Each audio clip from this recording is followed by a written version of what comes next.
Hi, my name is William Garrett. This is my informative speech. I'm going to talk about vaccinations. Vaccinations are very important to society, despite the fact that there are not many cases about these preventable diseases. These diseases, such as measles and diphtheria, still exist and can infect anyone who is not vaccinated. Everyone who is watching this video is probably taking this course, and so therefore you've probably been vaccinated from these diseases. Since some parents are not vaccinating their kids for these preventable diseases, this is becoming a very important issue. I've not seen measles or diphtheria firsthand, mainly because everyone's been getting vaccinated. But in other parts of the world where this is not a common practice, back in 2011, there were 350,000 cases reported. That same year in the US, there was only 63. That's a big difference.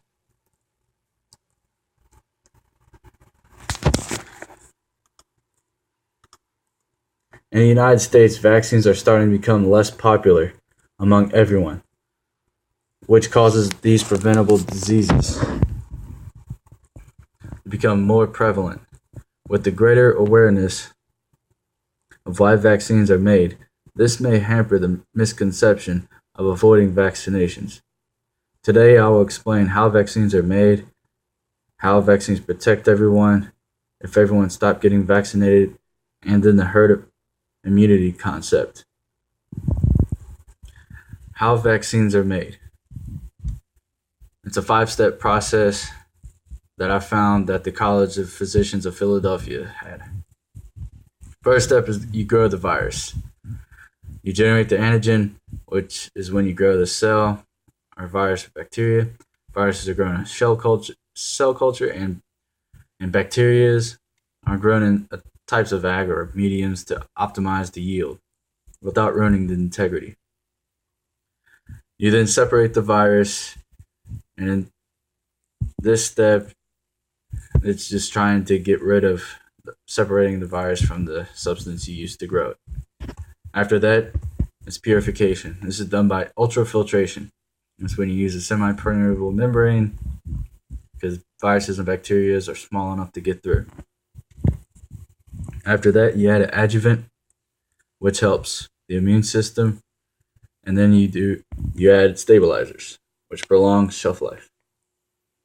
Finally, you get the vaccine ready for distribution. That's when you put the vaccines in containers, such as bottles or syringe packs, so everyone can use. Now, how vaccines protect everyone.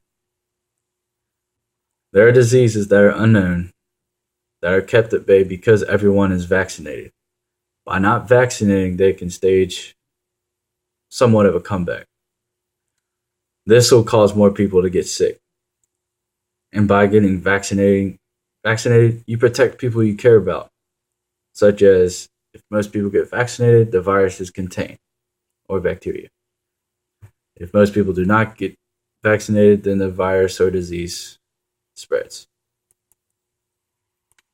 If everyone stopped getting vaccinated,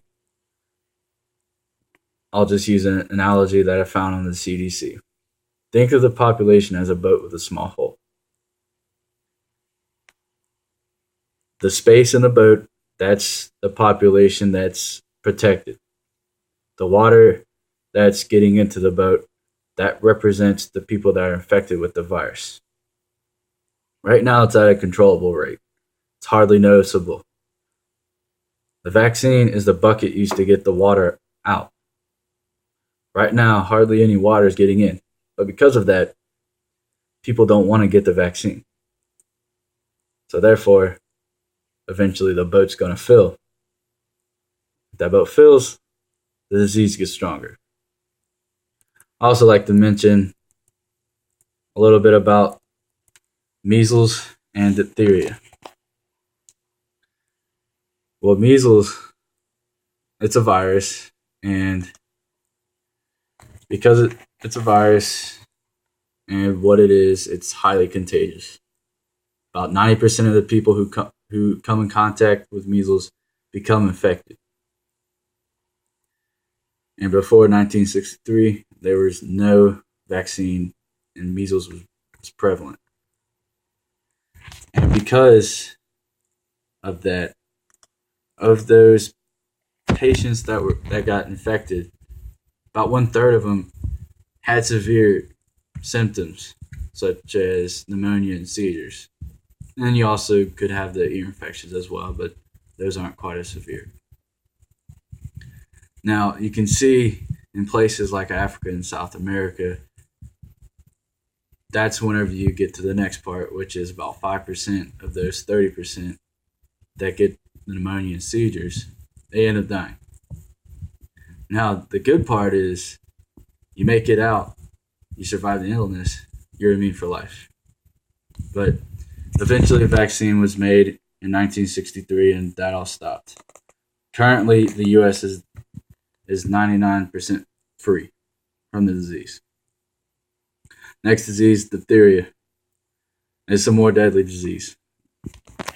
Now, you only get sore throat, loss of appetite, and fever, but what happens is you have a you have a pseudomembrane that's found in your larynx, tonsils, and nasal tissues. Problem with this membrane is it secretes a toxin. This toxin can travel to your heart, lungs, kidneys, liver, and because of that, they can permanently or temporarily damage these organs. That can be deadly. It's only spread through respiratory droplets. Not quite as contagious, but if you know you have it, you can control it. A little bit of history. In 1921, before the vaccine was made, the U.S. had over 206,000 cases. And of those cases, 15,000 died that year. The immunization was made about a couple years later, and that made the disease drop significantly. And since 2007, there was just over 4,000 cases reported with no deaths in the U.S. Last topic is the herd immunity. This is when majority of the population are vaccinated. And because of that, those who are not vaccinated, it's kept them from getting sick. Also, this can prevent new diseases from becoming epidemics. I'm sure everyone remembers Ebola, and then a little bit before then, H1N1. I'm not sure about you, but I remember when it was on the news almost every day. Ever wonder why it's not on the news anymore? Because it's not a problem. That's herd immunity. I don't need to explain it anymore. Okay. Now, since I told you about how vaccines are created, the protection vaccines can provide, and what happened if people quit getting vaccinated, I hope this made everyone aware about how important vaccines are and why you should get them. I know shots are not fun, but hey, that's just how life is. Hope you all have a good day. I had a good time making the speech.